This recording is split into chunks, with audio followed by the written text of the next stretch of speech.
You've almost certainly seen this World War II gun before. The MP40.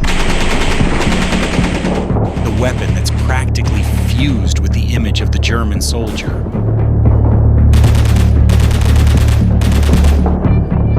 But behind that familiar silhouette lies a twisted, winding story. And the reason why quite a few American GIs absolutely hate it. If until now you've only known the MP40 through movies and a few grainy black and white photos, then today we're going to go all the way back to the roots of its story.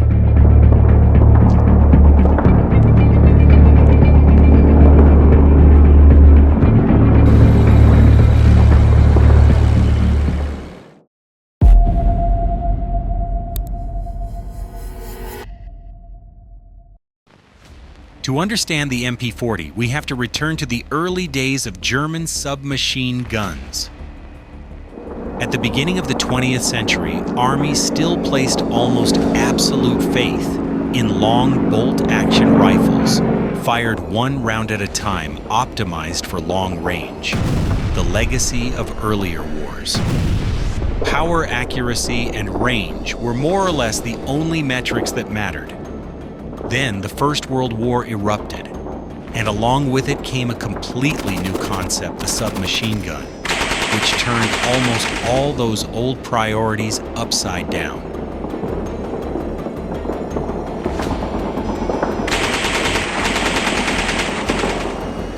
Why that sudden turning point?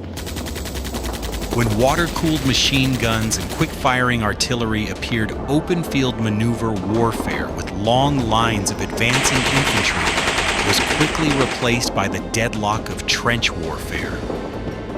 Both sides hunched down in endless trench lines, while the first reconnaissance aircraft offered a view from above, making it almost impossible to pull off a flanking move or a surprise attack.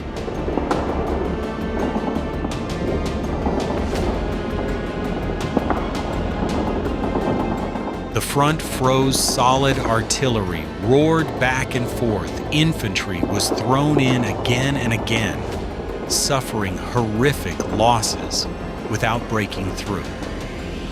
It was in this context that a new style of fighting emerged, small assault teams slipping through the darkness, crawling across no man's land to suddenly punch into enemy trenches.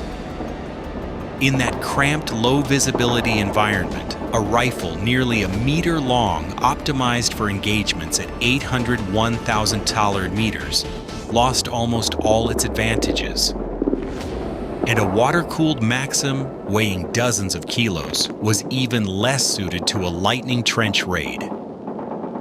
That gap, that empty space in the arsenal, was exactly where the submachine gun and later the MP40 stepped onto the stage.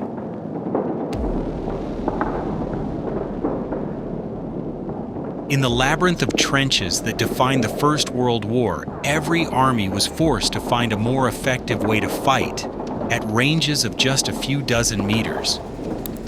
The Americans had their trench shotgun, blasting out dense patterns of shot that could sweep a whole section of trench in just a few trigger pulls. The Germans chose a different route. They were among the few who pushed ahead in developing a compact, fully automatic weapon, reliable enough to issue to elite assault troops, the stormtrooper units.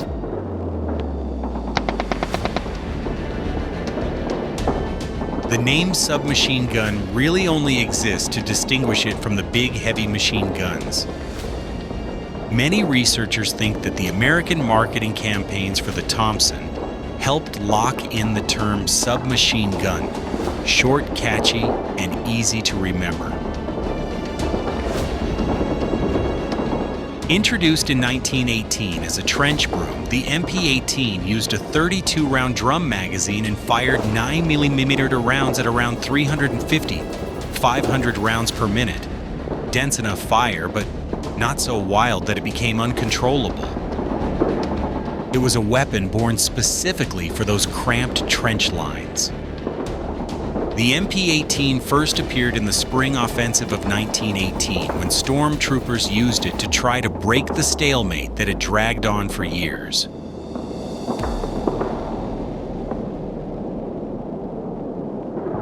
The sight of German assault teams advancing while firing, shooting on the move, sweeping clear the trench in front of them, truly shocked Allied soldiers.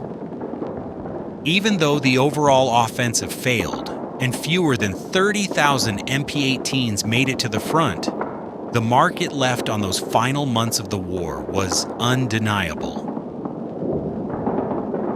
The MP-18 was like the first shove that forced the great powers to understand something new, that small guns firing pistol ammunition, which seemed weaker on paper but could spit bullets rapidly and move easily with the infantry, could completely change the way people fought at close range.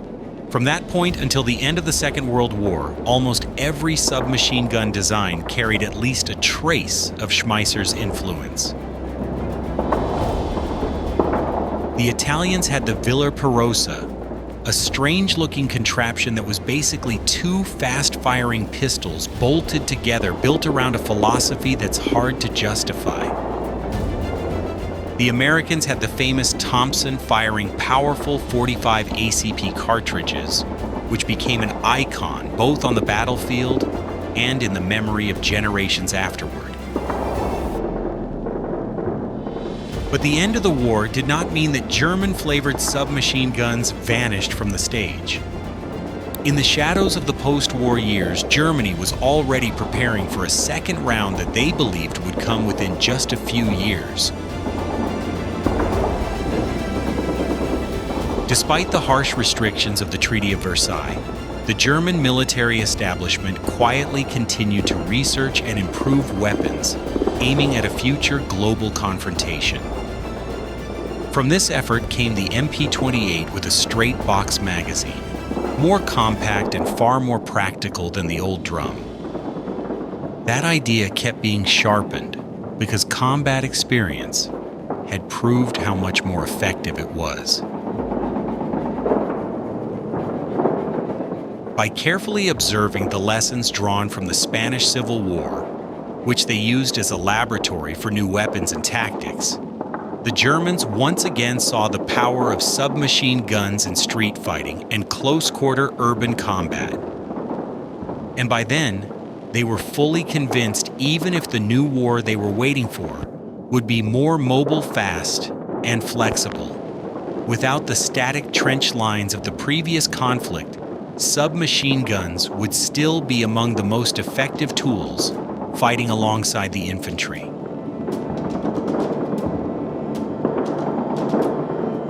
In 1938, the German army ordered a completely new submachine gun design, and engineer Heinrich Vollmer answered with the MP38, a weapon tailored specifically for the Wehrmacht.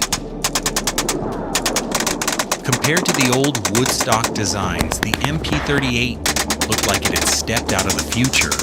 No more wood and a stock that folded to the side. This made it extremely compact for very close-range fighting, like clearing one room after another, or when used inside the cramped interior of armored vehicles. The receiver was made from machined steel, while the foregrip and pistol grip were made from Bakelite, an early plastic that looked very modern. The downside, it transmitted heat far more than wood. Just a few magazines of rapid fire and the gun would become scorching hot, so it's no surprise that we so often see German soldiers wearing gloves in period photos. They quickly learned the burned hand lesson of the MP38.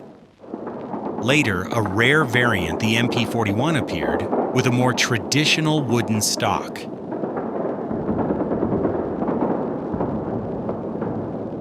Vollmer placed the charging handle on the left side so the soldier could keep his right hand on the trigger while reloading or clearing a malfunction. Internally, the MP38 used a very simple mechanism open bolt straight blowback firing 9mm parabellum at about 500 rounds per minute. In other words, it was the soul of the MP18 repackaged for a new war.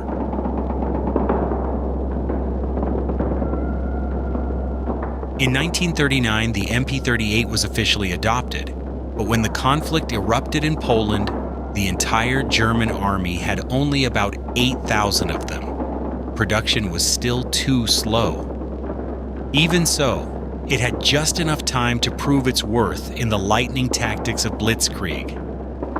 And the need for a cheaper, simpler, but still effective version opened the way for the name everyone remembers, the MP40.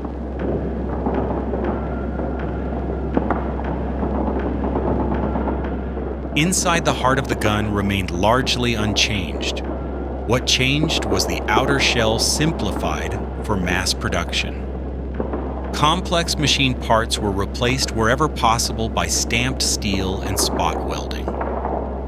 This sent production numbers soaring, but the price was that the earliest batches of MP40s frequently jammed because the new production lines had been pushed too fast and not yet properly fine-tuned. Only after several rounds of modifications were most of these issues ironed out.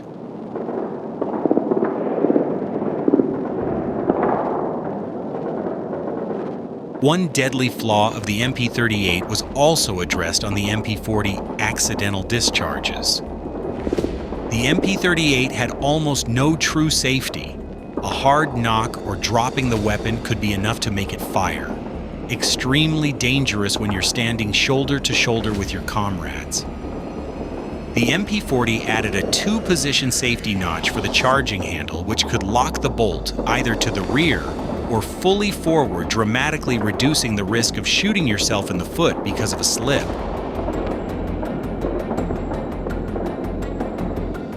Mechanically, the MP40 remained very close to its older brother, the MP38, using a 32-round double-column magazine.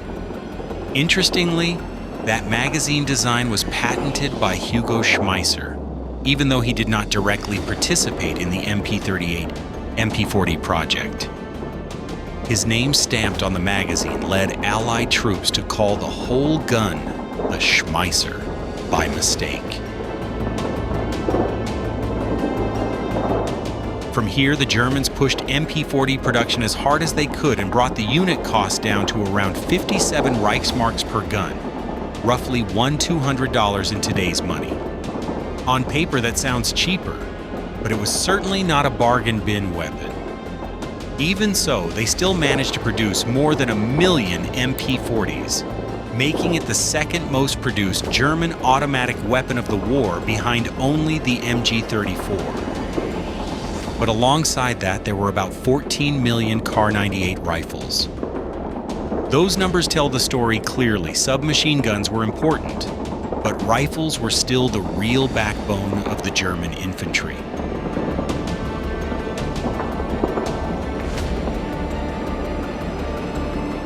If you convert the prices to today's money, a single American Thompson would run to over $2,000. Next to that, the MP40 was relatively wallet-friendly. That's exactly why the Americans quickly developed the M3 grease gun, a drastically simplified design that borrowed some ideas from the MP40 reworked to fire 45 ACP and dragged the cost down to about $300. The British followed a similar path with the crude but cheap Sten, which cost about the same as the Soviet PPSH and was even more economical than the M3. These names will come back when we talk about how these guns really performed in combat.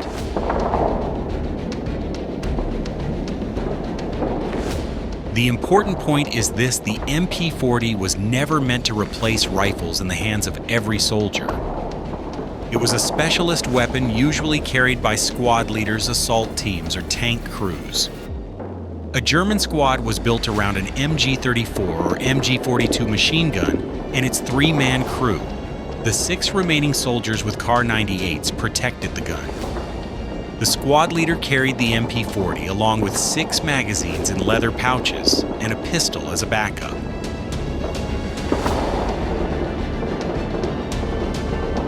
Paratroopers and armored troops were the first to bring the MP40 into battle in large numbers, because in a cramped cockpit, or when jumping from the sky, a long rifle really was torture.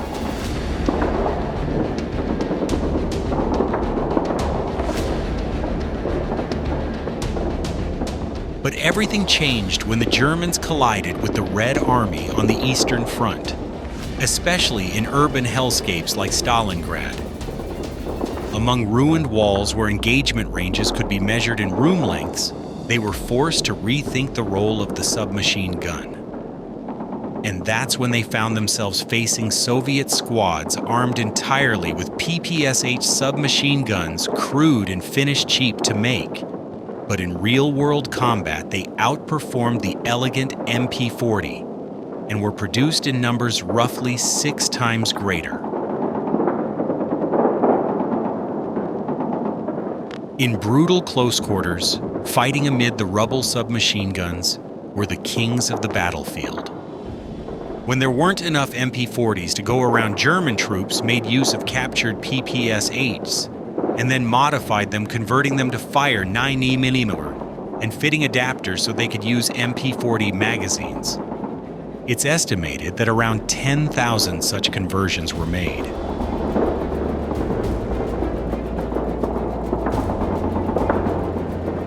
The PPSH could also fire 7.63 Mauser ammunition made in Germany, which meant some units could keep these captured weapons fed using only domestic ammunition. The result was that the PPSH became the second most common submachine gun in German service after the MP40. And ironically, it was now being used to shoot back toward the very factories that had produced it.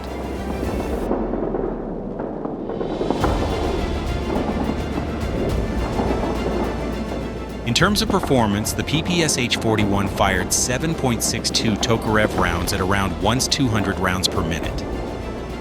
The bullets were smaller, but faster with good penetration, and an effective range that beat the slower 9mm, even though 9mm had better stopping power.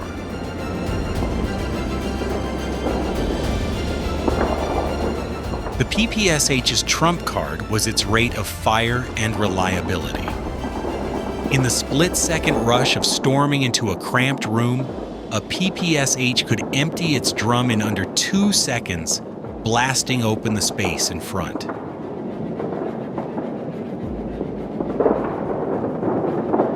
The MP40 fired more slowly, but it was smoother, easier to keep on target, and well-suited for controlled bursts that conserved ammunition. Yet in urban combat, the final question was brutally simple. Which gun fires faster, runs longer, and jams less? That gun gives you a better chance of staying alive. The MP40 weighed about 4 kilograms unloaded, fairly hefty for a submachine gun. That weight helped it feel more stable under recoil when firing, but its effective range was still only around 100 meters because it used pistol ammunition. The folding stock tended to loosen and wobble over time, so the idea of using an MP40 as a precise point shooter is mostly something people joke about after the fact.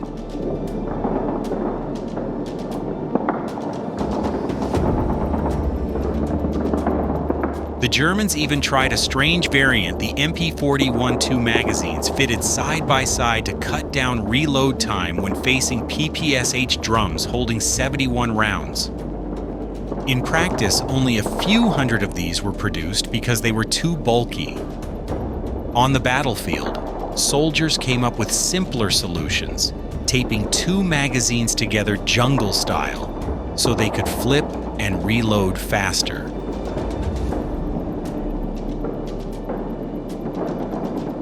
But the real Achilles heel of the MP40 lay in its magazine and feeding system. The double-column single-feed design meant that rounds had to line up single file at the top of the magazine, making it more prone to jams than double-feed designs like the Thompsons. The thin steel body of the magazine let in dust and mud easily, and that alone could cause stoppages. Experienced German soldiers quickly learned a core rule.